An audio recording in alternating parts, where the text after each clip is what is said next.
Hi, இன்றைக்கி வந்து மோதிச்சூர் லட்டு செய்ய போகிறேன். ரொம்ப ஈஸியாக வீட்டில் எப்படி செய்கிறதுன்னு பார்க்கலாம் வாங்க. ஒரு கப் கடலை மாவில் தேவையான அளவு உப்பு சேர்த்துக்கலாம். இது கூட வந்து கொஞ்சம் கொஞ்சமாக தண்ணி சேர்த்து கலந்துக்கலாம்.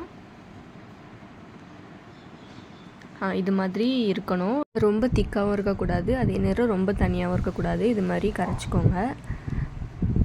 இப்போது சக்கரை பாவு காய்ச்சிடலாம். ஒரு கப் கடலை மாவுக்கு 1 கப் சர்க்கரை சேர்த்துக்கலாம். அதுலேயே 3/4 கப் தண்ணி சேர்த்துக்கலாம்.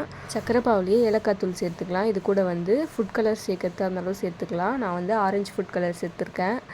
இதுக்கு வந்து பதம்லாம் தேவையில்லை. சக்கரை கரைஞ்சி வந்தாலே போதும். சக்கரை கரைஞ்சி ஒரு கொதி வந்தாலே போதும். கரைச்சி வச்சுருக்க கடலை மாவை ஜெல்லிக்கரண்டியில் ஊற்றி பொரித்து எடுத்துக்கலாம். இது மாதிரி வரும். ரொம்ப பெருசாக வந்தாலும் பரவாயில்ல. நம்ம வந்து மிக்ஸி ஜாரில் சேர்த்து அரைக்க போகிறோம்.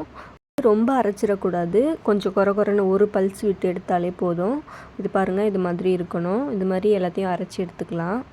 எல்லாத்தையும் ஒன்றா சேர்த்து அரைச்சிடாதீங்க. கொஞ்சம் கொஞ்சமாக சேர்த்து அரைச்சி இது மாதிரி எடுத்துக்கலாம். இப்போ அரைச்சி எடுத்த லட்டு மாவை வந்து சக்கரை பாவில் சேர்த்து கொஞ்சம் கொஞ்சமாக சேர்த்து கலந்துக்கலாம். பாருங்கள், இது மாதிரி இது வந்து கொஞ்சம் கெட்டியாகிற வரைக்கும் கலந்துக்கலாம். சக்கரை பாவில் நல்லா ஊறிடும். அடுப்பு வந்து ஆனில் தான் இருக்கணும், ஆஃபில் இருக்கக்கூடாது. மீடியம் ஃப்ளேமில் வச்சுக்கோங்க.